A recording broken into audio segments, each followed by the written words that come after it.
History is often written in the smoke and fire of the fuels we burn. For a very long time, the story of our world has been decided by who owns the oil, who pipes the gas, and who digs up the coal. We have lived through a century where power was something you held in a barrel or a tank. If you owned the fuel, you owned the future. This way of seeing the world is like wearing a pair of glasses that only let you see one thing: the need to control a constant supply of energy. Our leaders have grown up in this world. They remember the long lines at gas stations and the sudden shocks to the economy when fuel was cut off. Because of this, they look at the new green energy transition with the same old fear. They worry about who will own the lithium for batteries or the copper for wires. They are looking for a new Saudi Arabia of minerals. But they are missing a massive shift in how the world actually works now. We are not just moving to a different fuel. We are moving away from fuel altogether and toward technology. This is the first time in human history that we are changing the very nature of how we capture and keep power. When we look at this transition, the first thing we notice on the surface is the worry about materials. People look at a wind turbine or an electric car and they see a list of minerals like cobalt or graphite. They think that these are just new versions of oil. They believe that if a group of countries decides to stop selling these minerals, the world will stop turning. It looks like a simple trade: we used to fight over oil, and now we will fight over rocks. This surface view suggests that we are just changing the name of the master we serve. But this ignores a fundamental difference. Fuel is something you use once. You burn it, it turns into heat and gas, and then it is gone forever. You need a new shipment tomorrow just to keep the lights on. Technology is different. A solar panel is not a fuel, it is a tool. Once you build it, it stays there. It catches the sun day after day without needing a constant delivery of new parts.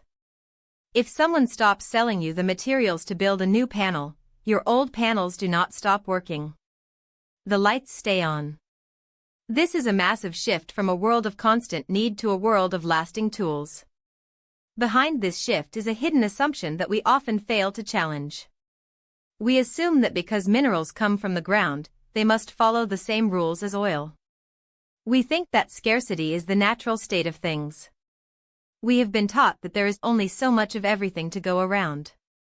This leads us to believe that we must compete and conquer to survive. But this assumption forgets that humans are incredibly good at solving problems when the price gets too high. Unlike oil, which is a very specific liquid that is hard to find, the minerals we need for technology are actually quite common. They are all over the Earth's crust. We just have not looked for them very hard because, until recently, we did not need them. More importantly, we assume that we are stuck with specific materials. But technology is flexible. If one mineral becomes too expensive or too hard to get, we find a way to use something else. We have already seen this happen. When the price of cobalt went up, engineers found ways to make batteries with iron instead. When copper got expensive, people started using more aluminum. We are not trapped by the earth, we are liberated by our own creativity. This is the hidden truth: our brains are more powerful than our minds. When we look at the structural pattern of this new energy world, we see something much more stable than the world of oil. In the old system, a small group of countries could form a cartel and control the entire globe. They could raise prices overnight and cause a crisis. This worked because oil is a one-use product with no easy replacement.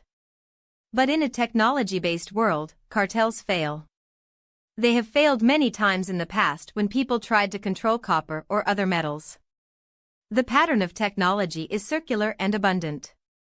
Over 90% of a wind turbine or a battery can be recycled and used again. This means that over time, we will need to dig up less and less new stuff. By the middle of this century, we might be living off the materials we have already extracted. Also, the sheer amount of material we need is much smaller than what we use now. Every year, the world digs up billions of tons of coal and oil just to burn them. To build a green world, we only need a small fraction of that weight in minerals. The structure of the future is not a pyramid with a few owners at the top. It is a wide, flat field where anyone who can build and innovate can have power. This allows us to reframe our entire perspective on global power. Instead of thinking about who will control the future, we can start to see that nobody will. The future of energy is not about owning a resource, it is about mastering a craft. It is about being a builder instead of a warrior. In the old world, if I had the oil, you did not. It was a zero-sum game. But in a world of technology, your ability to build a solar factory does not stop me from building mine. Manufacturing is not a limited resource. It is a skill that can be learned and shared. The great nations of the future will not be the ones with the most rocks in their ground. They will be the ones with the best ideas in their heads. They will be the explorers who find new ways to store energy and the innovators who make things cheaper for everyone. We are moving from a world of extraction to a world of creation. This is a much more hopeful and democratic vision of the world. It is a world where power is built, not just found.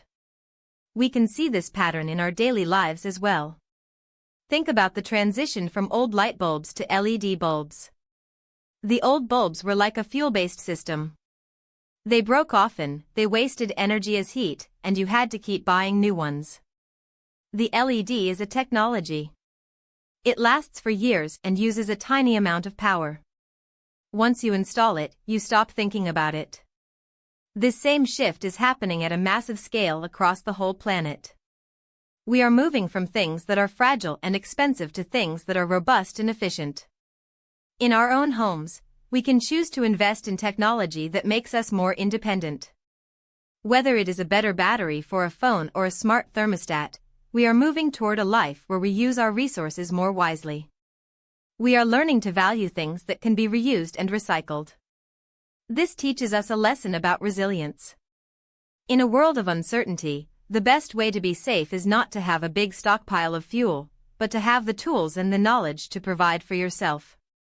We are all becoming a little bit more like builders in our own small ways. As we deepen our reflection on this, we should consider how this changes the way we think about the Earth itself. For a long time, we have treated the planet like a giant warehouse of fuel to be emptied. We took what we wanted and left the waste behind. But a technology-based world asks us to treat the planet differently. It asks us to be more like gardeners than miners. We need to understand the materials we use and how to keep them in a circle of reuse. This requires a deeper level of care and a longer-term view of history. We are not just passing through and burning everything in our path. We are building a permanent infrastructure for the human race. This infrastructure will be made of wind and sun and recycled metals. It is a legacy that we can leave for our children that does not include a dying atmosphere. The transition is not just a technical change, it is a moral one. It is a shift from a culture of taking to a culture of making. It is about recognizing that our greatest resource is not something we dig out of a dark hole, but the bright light of our own ingenuity. This path is not without its challenges. There will be moments where supply does not meet demand and prices go up. But these are temporary problems.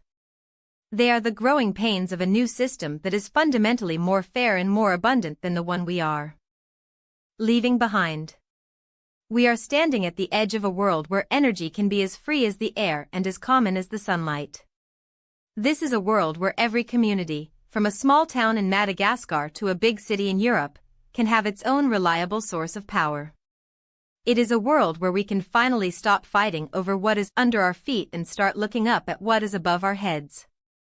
The fuel-tinted glasses of the past are cracked and useless. When we take them off, we see a much brighter horizon.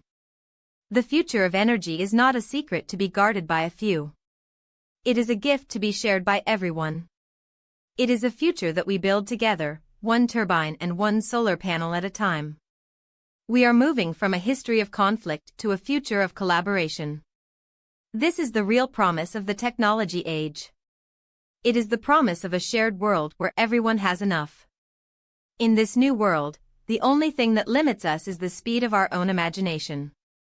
As we step into this new era of energy and technology, we have a choice to make about how we see our neighbors.